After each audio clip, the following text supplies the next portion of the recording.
puisque toute la zone jaune, c'est l'Arménie occidentale dont je parlais tout à l'heure. Alors, les jeunes Turcs s'en sont pris d'abord aux intellectuels.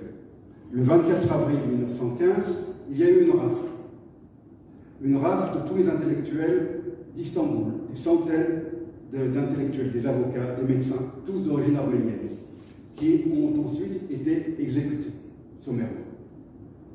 Et ça a été le signal du début du génocide. Parce qu'ensuite, les leaders jeunes turcs qui étaient au pouvoir, Talat Pacha et Enver Pacha, ont envoyé des ordres pour éliminer les Arméniens dans tout l'Empire ottoman. Les administrateurs, les gouverneurs, les militaires, on a commencé par éliminer les militaires, parce qu'il y avait des militaires arméniens qui combattaient contre les Russes au sein de l'armée ottomane.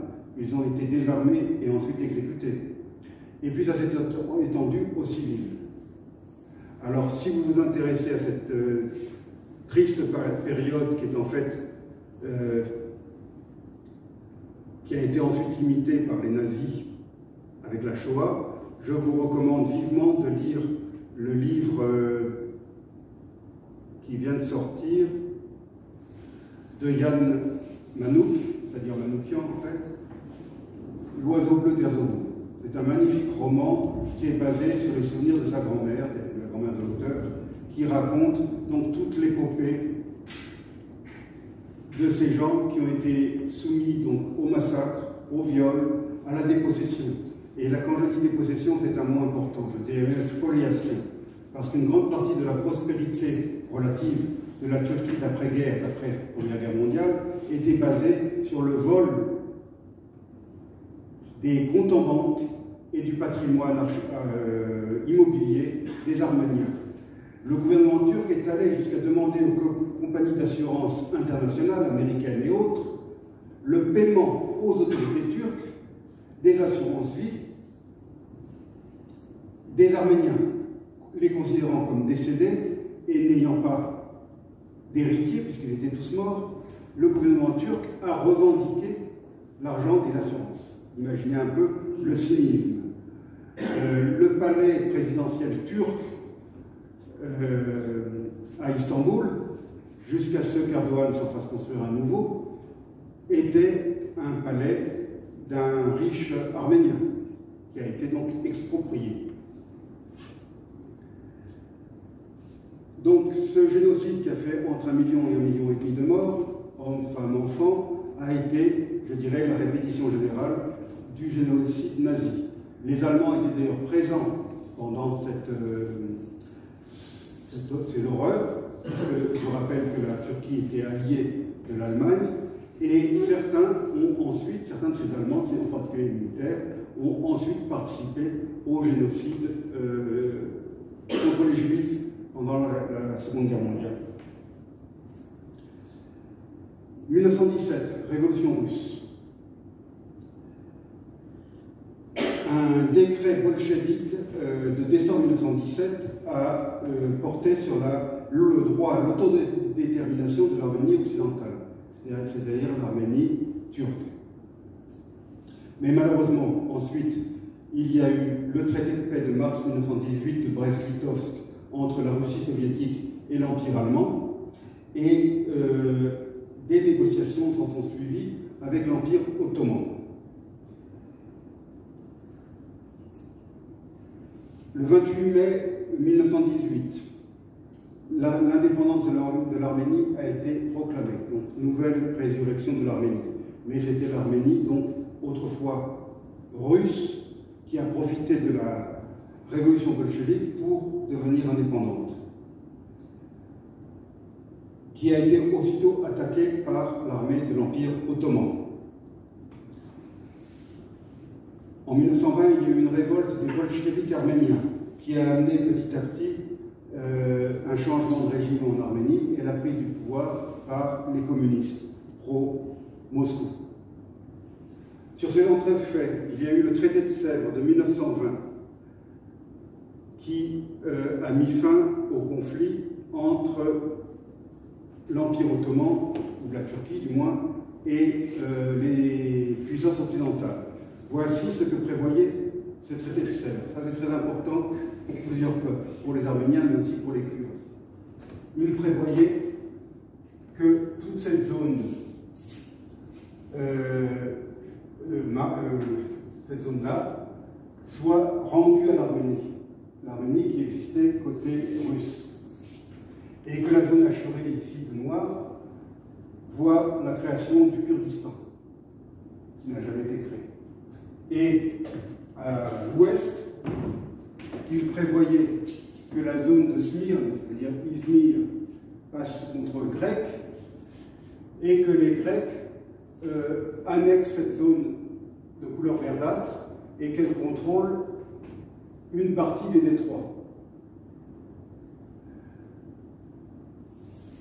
Le gouvernement turc a signé ce traité, mais il n'a jamais été appliqué. Parce que les Anglais, peut-être aussi les Français, ont mené une politique, je dirais, de pyromane, en encourageant la Grèce à attaquer la Turquie. La Grèce a été victorieuse au début, et ensuite elle a été écrasée par la nouvelle armée turque créée par Atatürk. C'est là qu'est apparu le personnage d'Atatürk. Et ça a été l'occasion d'un nouveau génocide. Génocide de ce qu'on a appelé les Grecs pontiques sur la rive de la mer Noire, parce que naturellement les nationalistes turcs s'en sont pris à l'ethnie grecque, et donc les malheureux Grecs qui vivaient en Turquie sont devenus les victimes, et ils ont envahi la zone qui devait être grecque, la zone de Smyrne, et ils ont massacré les Grecs qui vivaient depuis des milliers d'années dans la région de Smyrne. Ils ont été massacrés. Et ensuite, les survivants, il y a eu un accord imposé par la Turquie à la Grèce qui a vu l'échange de population, c'est-à-dire que tous les chrétiens hellénophones de Turquie ont été expulsés vers la Grèce, alors qu'ils étaient là avant les Turcs. Et tous les musulmans grecs, de Grèce, de Crète et d'ailleurs, même s'ils étaient d'origine hellène, ce n'était pas seulement ceux qui étaient d'origine turque, ont été expulsés vers la Turquie. Il y a eu davantage de Grecs expulsés de Turquie que de musulmans expulsés de Grèce. Je crois que c'est quelque chose comme 2 millions contre 300 000, ça de mémoire. J'ai eu l'occasion de visiter un village anciennement grec en Turquie, qui est aujourd'hui, pas depuis longtemps d'ailleurs, peuplé de Turcs. L'église est en ruine, mais il y a une mosquée toute neuve. Mais le village a toujours son style caractéristique grec.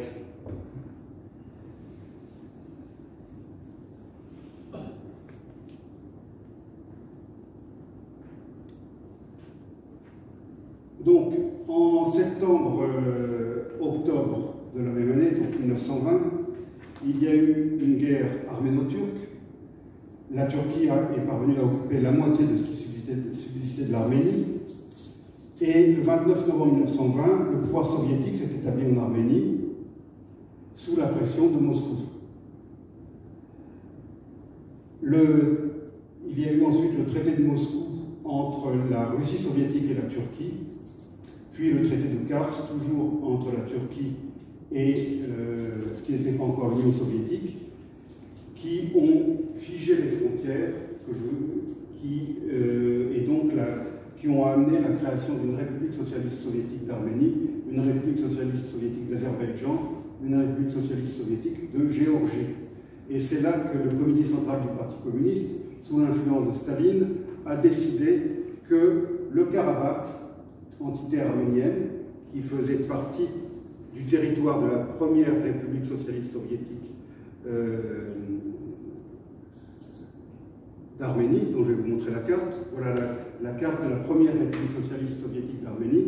Elle incluait, comme vous pouvez le voir, le Karabakh. Elle incluait également le Nakhichevan. Mais sous l'influence de Staline, n'oubliez pas qu'il était d'origine géorgienne, donc il avait des, comment dirais-je, une certaine connaissance du Caucase. Sous l'influence de Staline, donc, le Karabakh a été donné à l'Azerbaïdjan, à la République socialiste soviétique d'Azerbaïdjan, mais avec un statut d'autonomie. Bon, en régime communiste, l'autonomie, c'est très relatif. Mais malgré tout, il y avait subsisté une entité arménienne autonome au sein de l'Azerbaïdjan soviétique. Alors, quelle importance? Ça n'avait aucune importance à l'époque. Même si ça blessait l'amour propre des Arméniens, bien sûr, des Arméniens du Karabakh. Mais c'est un peu comme en 1941, je crois, l'État français a créé les régions. La Loire-Atlantique s'est retrouvée dans la région Pays de Loire, Pays de la Loire, et pas en Bretagne. Ça a blessé l'amour propre des Bretons, mais ça n'a pas changé la vie des habitants de ce département.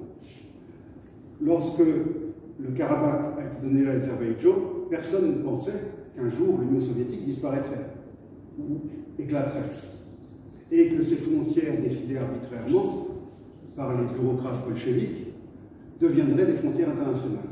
C'est le même problème qui affecte aujourd'hui la Crimée, qui dans les années 50 a été arbitrairement donnée à l'Ukraine alors qu'elle était russe depuis des siècles, où le conflit latent entre l'Ukraine et la Russie sont issus également de ce découpage absurde qui a été fait par les bureaucrates bolcheviques et qui crée des conflits sans fin encore aujourd'hui.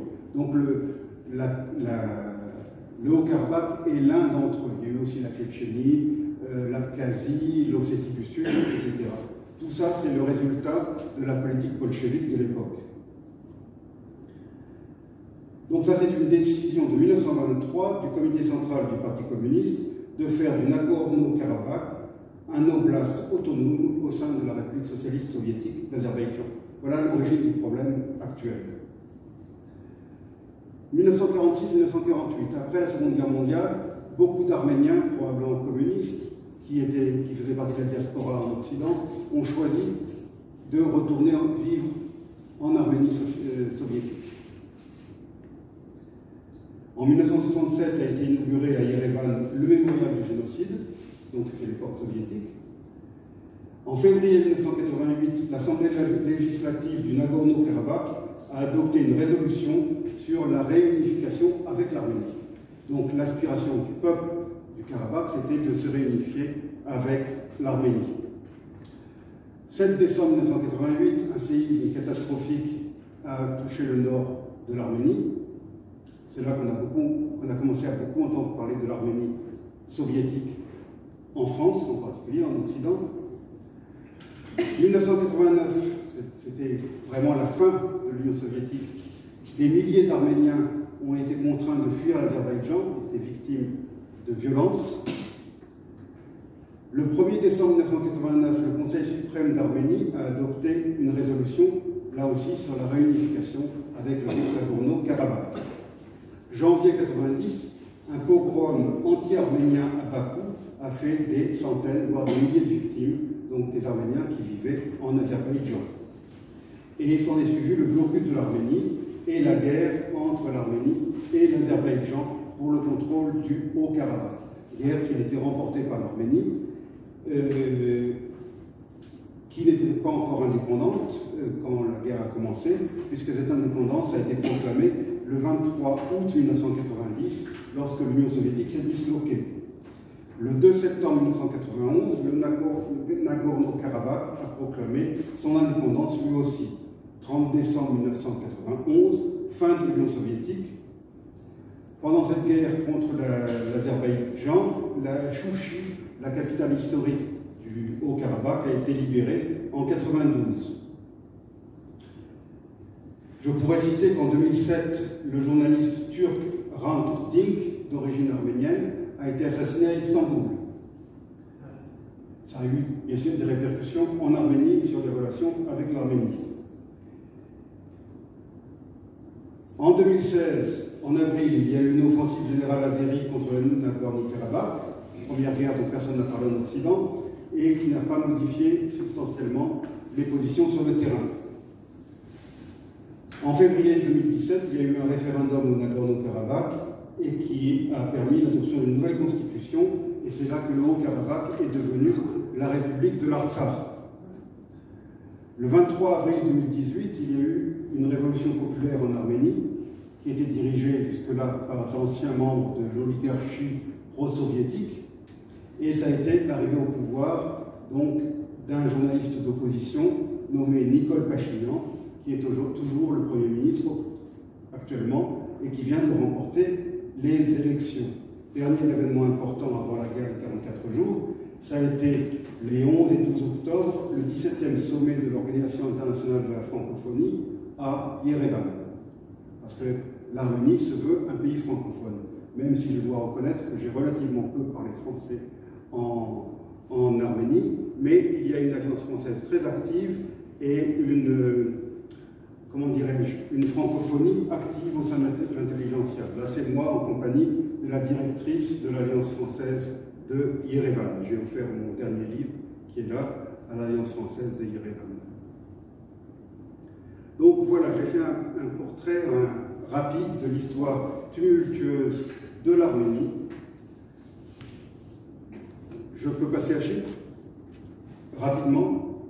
Chypre est une île de la taille de la Corse, un peu plus grande, 9251 km². C'est la troisième île de Méditerranée, plus grande, donc un peu plus grande que la Corse, qui compte 1 260 000 habitants, toutes ethnies confondues, grecs et turcs. Sur ces 9251 km², 3355 km² sont occupés depuis 1974 par la Turquie. Je vais y revenir. Chypre a une histoire très ancienne, elle aussi, qui remonte à l'Antiquité. C'est l'Alachia des anciens Égyptiens, la Yatnana des Assyriens, l'Enkomi des Phéniciens. C'est le carrefour des cultures et des civilisations du Moyen-Orient et de la Méditerranée orientale. Depuis la Crète minoenne et la Grèce mycénienne, Koupros, c'est le nom local, Koupros s'est donc développé, et Koupros, c'est ce nom local de Chypre, ça vient du cuivre, le mot cuivre, parce que Chypre est riche en cuivre, qui était exploité depuis l'Antiquité.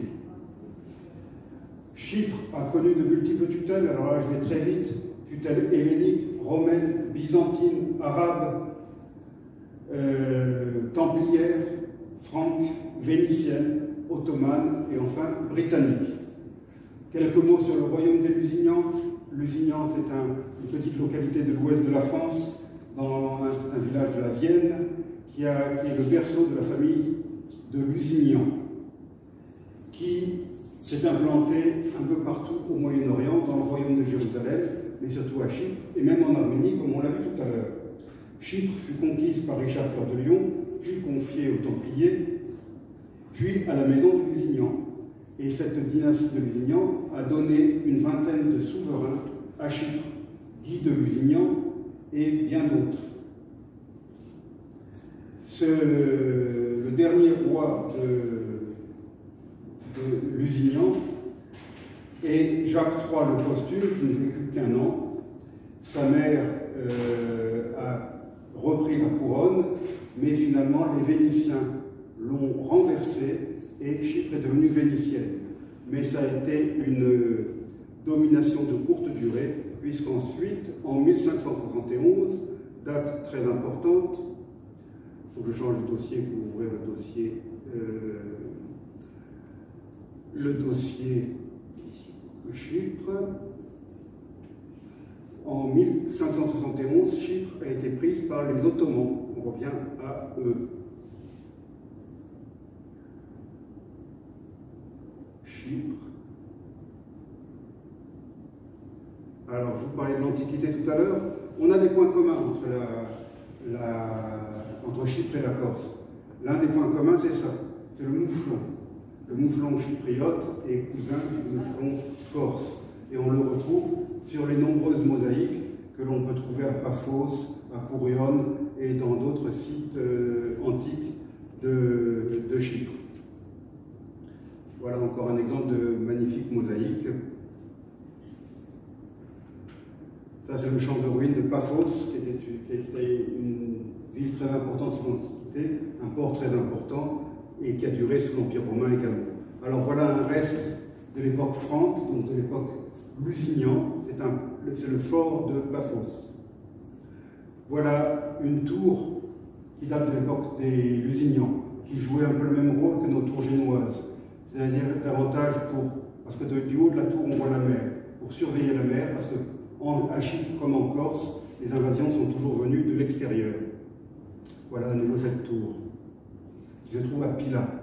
Et cette photo est intéressante parce qu'on voit l'antique, enfin la très ancienne église orthodoxe, Chypre c'est orthodoxe, et la tour Lusignan derrière. Les relations étaient très difficiles à l'époque des Lusignans, qui cherchaient à imposer le catholicisme, enfin, l'autorité de Rome. Et ils ont fait face à une forte résistance du peuple qui était très attaché à son rite orthodoxe. Voilà un magnifique exemple d'église byzantine. Chypre compte des petits joyaux d'architecture, des églises byzantines avec des fresques extraordinaires, des fresques byzantines. Imaginez un peu, donc plus de 1000 ans. Voilà à nouveau cette église. Un exemple de petite église orthodoxe. Toute l'île est parsemée d'églises orthodoxes, là dans un endroit magnifique qui domine la mer. Un exemple d'architecture traditionnelle chypriote. Voilà Chypre au sein de l'Empire ottoman. Donc 1571, Chypre bascule dans l'Empire ottoman.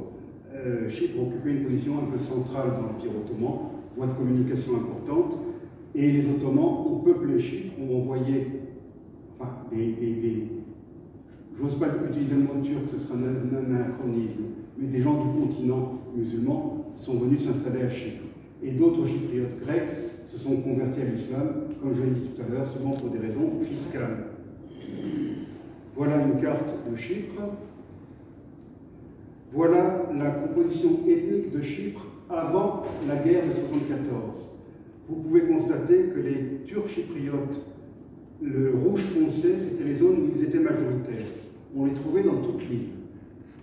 Les Grecs chypriotes, c'est tout ce qui est bleu, étaient majoritaires dans de nombreuses régions de l'île, dans toute l'île, nord et sud. Donc cette notion de Chypre nord et Chypre sud a été inventée par la Turquie. Il n'y avait pas plus de musulmans turcs au nord que de Grecs. Et inversement, au sud, il n'y avait pas plus... Enfin si, il y a toujours plus de Grecs orthodoxes, bien sûr. Mais les musulmans turcs étaient également présents au sud. Et voici la fameuse partition. Donc, pour expliquer un petit peu ce qui s'est passé sous la Chypre ottomane, qui a duré de 1571 à 1878, les Ottomans ont imposé la charia et la ségrégation religieuse, à savoir que les musulmans avaient un statut supérieur aux juifs et aux chrétiens, et ces minorités étaient soumises à la double capitation, donc les chrétiens et les juifs. Et il y avait également une pratique assez répandue qui consistait à enlever des enfants chrétiens pour en faire des janissaires, c'est-à-dire des guerriers turcs, enfin, des guerriers ottomans convertis à l'islam. La Chypre à l'époque formait une province de l'Empire.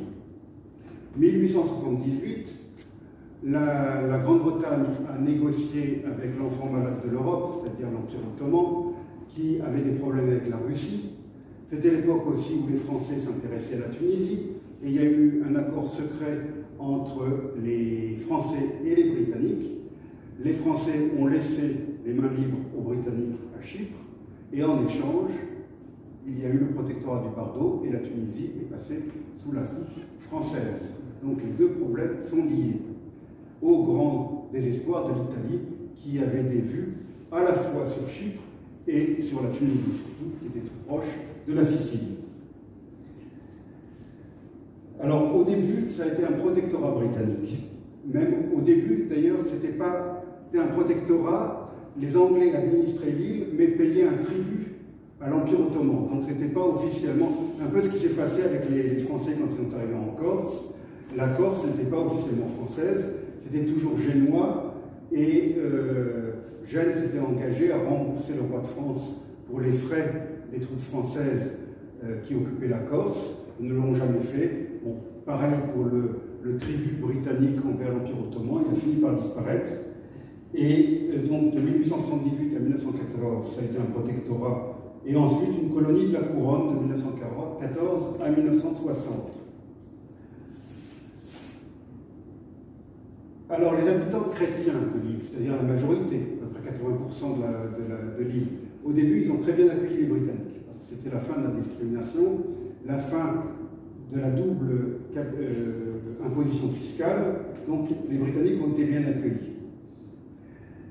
Mais ils ont été déçus à partir de 1923, avec le traité de paix de Lausanne, qui a confirmé que Chypre était une colonie britannique, alors que le peuple chypriote grec orthodoxe aspirait à l'énosis. Qu'est-ce que c'est l'énosis? C'est l'union avec la Grèce. Ça, c'est le grand rêve des chypriotes grecs. C'est pour ça que je me plais à faire une comparaison entre le nationalisme chypriote et le nationalisme corse. Le nationalisme corse est corse et c'est fait en réaction à la présence française en Corse, tandis que le nationalisme chypriote est avant tout un nationalisme grec en réaction à la présence ottomane puis à la présence anglaise. Les Chypriotes n'aspiraient pas à l'époque à créer un État indépendant. Ils rêvaient de s'unir à la mère patrie, c'est-à-dire à la Grèce. Donc les Chypriotes ont été très déçus. Les Britanniques ont mené une répression sanglante. Dès 1931, il y a eu la répression sanglante du terrible gouverneur Richmond Palmer. Pendant la Seconde Guerre mondiale, Chypre a servi de base aux Alliés dans la guerre contre l'Axe. L'Église orthodoxe de Chypre a joué un rôle fondamental dans le mouvement de révolte contre les Britanniques après la Seconde Guerre mondiale, et elle a pris à son compte la revendication d'énosis, c'est-à-dire d'union avec la Grèce. À l'époque, les Chypriotes turcs représentaient 18% de la population. Alors qu'ont fait les Britanniques? Parce que les Chypriotes turcs, eux, rêvaient d'un retour au sein de la Turquie. Mais ils se rendaient compte que c'était impossible, qu'ils ne formaient que 18% de la population. Alors, ils militaient pour le statu quo, c'est-à-dire on reste britannique. Donc, automatiquement, il y a eu des affrontements entre les nationalistes grecs chypriotes et les Turcs, et il y a eu des morts des deux côtés et des violences des deux côtés. La guerre d'indépendance a commencé en 1955 contre la Grande-Bretagne. Elle était menée par l'EOK, qui signifie Ethniki Organosis Kypriou. Donc mouvement de libération chypriote grec, qui était mené par Georges Grivas, un grand nationaliste grec chypriote.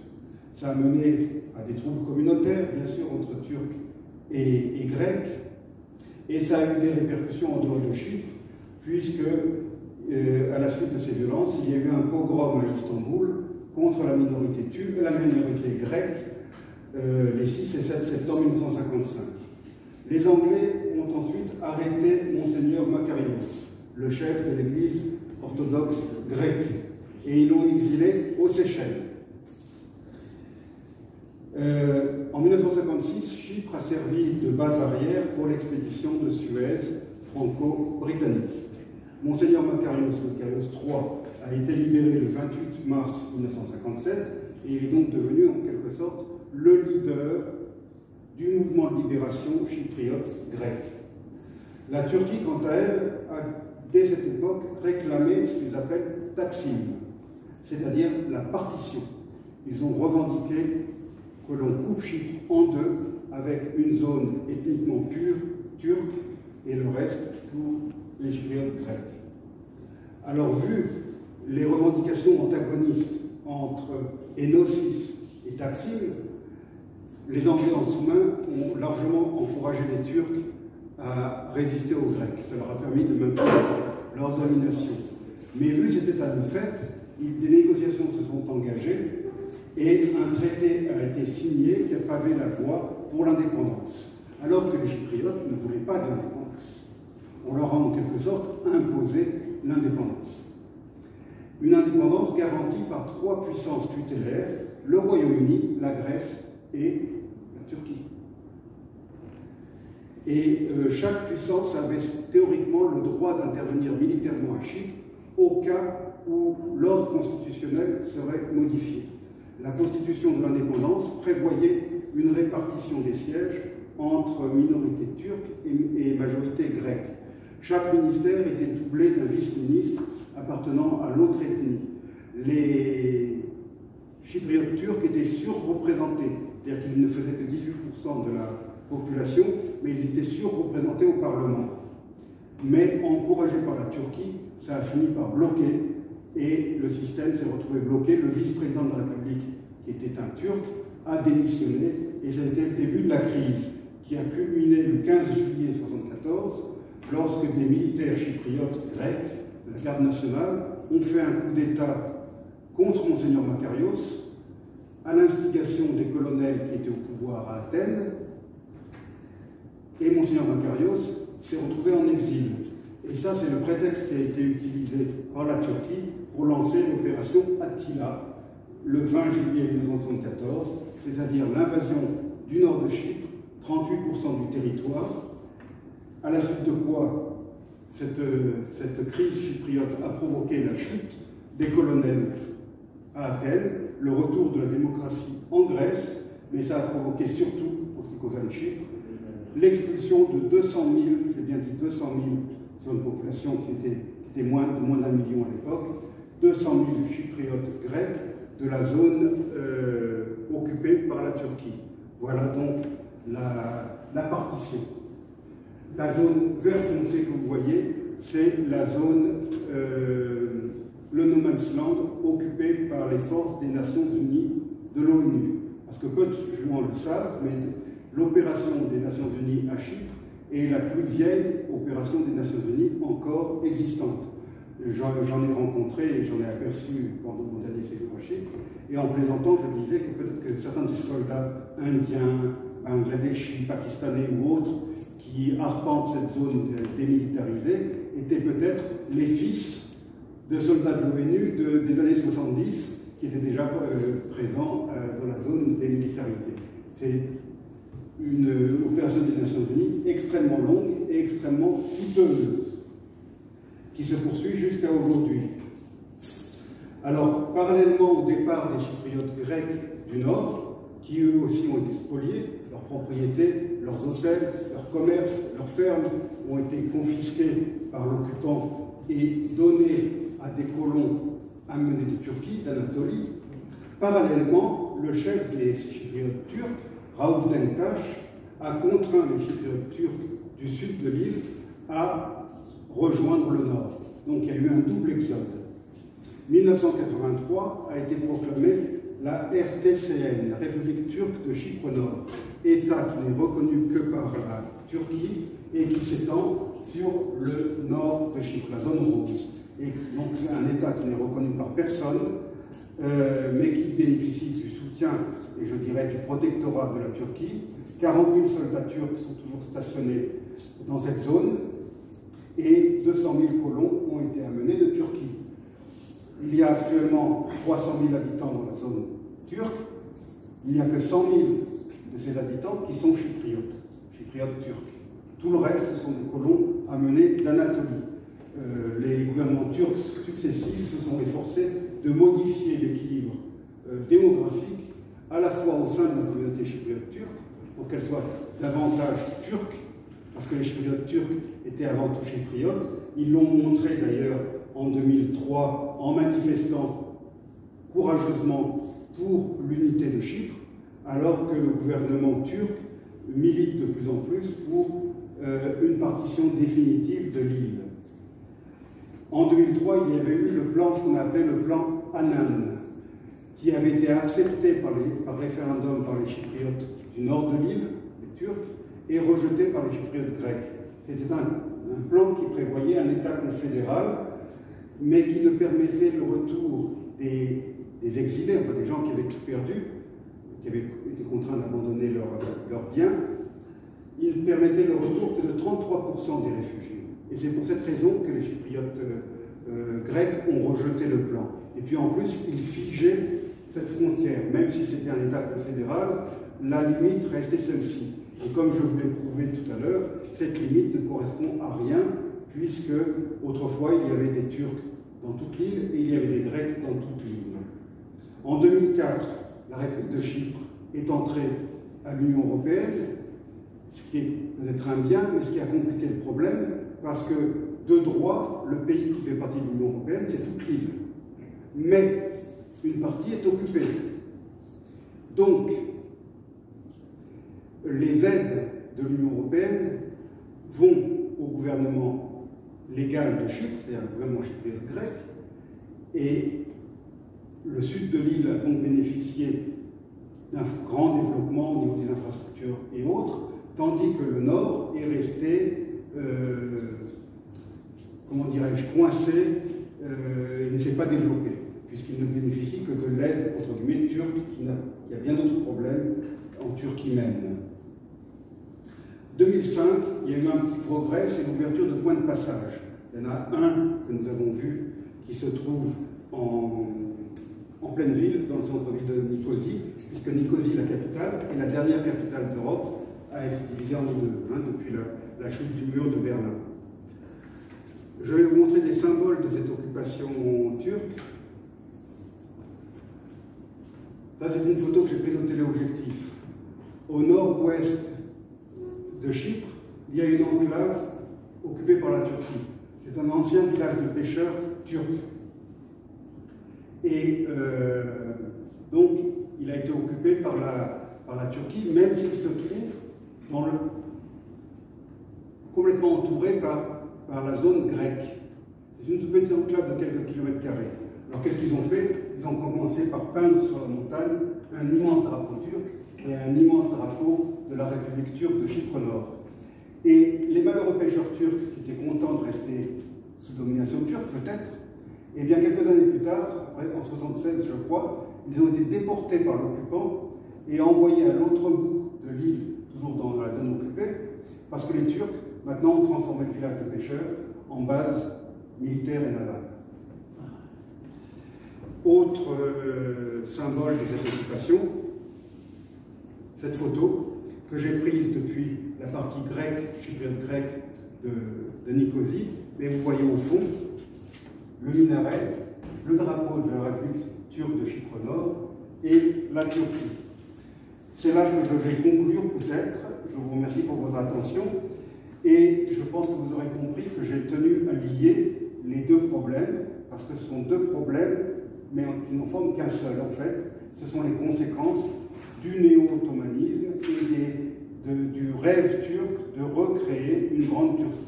Devant moi, j'ai mis le drapeau chypriote, qui était un drapeau consensuel, parce que naturellement, à l'indépendance de Chypre, les Grecs auraient voulu mettre, je ne sais pas, une croix bleue pour symboliser leur appartenance au christianisme et à l'hellénisme, tandis que les Turcs auraient voulu voir un croissant et une étoile. Alors, consensuellement, ils se sont mis d'accord. Ils ont choisi de mettre la carte de l'île avec des rameaux qui symbolisent la paix. Voilà. Bon, c'était un drapeau consensuel. C'est toujours le drapeau de la République de Chypre aujourd'hui, pays devenu indépendant malgré lui. Et là, vous avez le drapeau de l'Artsakh, du Haut-Karabakh, qui est très proche du drapeau arménien que vous voyez là-bas. Ils ont simplement rajouté un petit détail de côté qui montre que l'Artsakh est une partie de l'Arménie. Je vous remercie pour votre attention. Merci à vous. Vous avez été très patient. S'il y a des questions...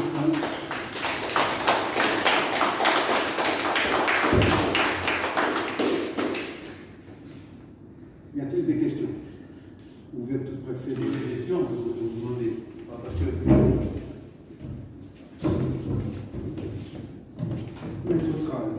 Il y a un point qui m'interpelle un peu, c'est le problème de l'Artsakh. Bon, vous avez dit l'Artsakh fait partie de l'Arménie, et ce qui se passe aussi, c'est que l'Artsakh nous demande à proclamer l'indépendance d'une république. Alors, est-ce que l'Arménie est d'accord pour que l'Artsakh soit indépendante, que ce soit un pays indépendant, ou est-ce qu'elle n'entend pas le rattacher à l'Arménie? C'est un peu la question que je me pose.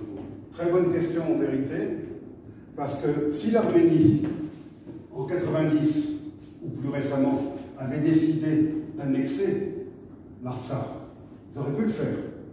puisque l'armée arménienne a participé à la libération de l'Artsakh et à l'occupation de l'Artsakh jusqu'à la dernière guerre des 44 jours. Donc, d'un trait de plume, ils auraient pu dire l'Artsakh est une province arménienne. Mais là, l'Arménie se retrouvait en difficulté au niveau de la communauté internationale. Vous avez vu que hier, je crois, l'Union européenne a renouvelé sa condamnation de la Russie pour l'occupation de la Crimée, qui est pourtant une terre russe depuis la fin du XVIIIe siècle. Ils n'ont pas empêché les gens. Et, ils n'ont pas empêché les gens. eh bien, si la Russie est isolée diplomatiquement à cause de la Crimée, imaginez ce qui aurait été le cas pour la petite Arménie, pays de 3 millions d'habitants, s'ils avaient annexé l'Artsakh. Donc c'est pour ça que, comme pour Chypre, ils ont préféré une solution consensuelle pour ne pas trop heurter l'opinion internationale. Ils ont choisi l'indépendance. Mais l'Artsakh, c'est quoi? 250 000 habitants, peut-être moins, 200 000 habitants. La plupart des Artsakiotes, même s'il y a un particularisme artsakiote que je ne nie pas, même au niveau de la langue, Serge Noroyan peut le confirmer, et puis l'Artsakh a été russe depuis plus longtemps que l'Arménie. Donc ils sont plus russes, enfin, ils ont subi l'influence russe davantage que les Arméniens d'Arménie. Il y a donc quelques différences. Mais enfin, la majorité des Artsakiotes, certainement, si on leur demandait leur avis, préféreraient faire partie de l'Arménie. Mais pour ne heurter personne, ils ont choisi l'indépendance. Et c'est sûr que ce n'est pas viable une enclave indépendante comme ça, surtout que cette enclave a été grandement réduite par la dernière guerre, puisque l'Artsakh libre, ce n'est qu'une petite partie de ce qu'était l'Artsakh avant la guerre de l'automne dernier. Même la capitale historique, Chouchi, a finalement été prise par l'armée azerbaïdjanaise. J'en profite pour dire aussi que le patrimoine arménien est en danger. Je vous ai dit tout à l'heure que les Azerbaïdjanais avaient tenté d'effacer le patrimoine arménien au Nakhitchevan. Ils ont commencé à faire la même chose dans les zones qu'ils ont reconquis dernièrement en Artsakh, c'est-à-dire détruire des églises ou les modifier et détruire des rachkas, ces stèles sculptées arméniennes, et détruire des cimetières, etc. Ils font la même chose qu'au Nakhitchevan. Je voulais te féliciter. Dire bien sûr que le mot arabe, tu viens en Palestine, mais je ne vais pas vous parler. Le mot arabe en Turquie. En Turquie. En Turquie, mais moi je te voyais à cause de Mais Noé a flotté pas mal de temps pendant le début. Je veux dire que je passerai par toi parce que je voudrais bien participer à l'association. Ah ben, on s'en va très heureux. On se voit chez Nicole. J'en profite pour vous lancer à tous un appel. Rejoignez-nous. La cotisation n'est que de 10 €. J'ai mis ici mon livre. Si certains veulent l'acheter, je serai heureux de leur dédicacer. Il ne coûte que 15 €. Et comme on a parfois parrainé des petits-enfants qui parrainaient en fait, à Radio Salverie, bon, je refais ma première émission depuis des mois. Ah, formidable. Parce que mes yeux ne marchaient plus. Voilà. Alors avec un tas de doute, je suis arrivée. Mais donc je vais participer parce que l'Arménie, c'est un problème qui nous fait mal au cœur. À nous, les gens qui sommes dans des pays libres et dans des pays chrétiens. Voilà. J'ai souligné l'importance cristalline en Arménie. D'accord. Ça, il va falloir c'est vrai que... ah oui, le fameux Roustan. Le fameux Roustan qui était arménien. Bien sûr. C'est pas ma période de la de Napoléon qui en met devant sa porte. Y a-t-il d'autres questions? Voilà, alors bonsoir tout le monde. Et bien, encore merci. Encore merci à tous. Et n'oubliez pas, si vous voulez le livre,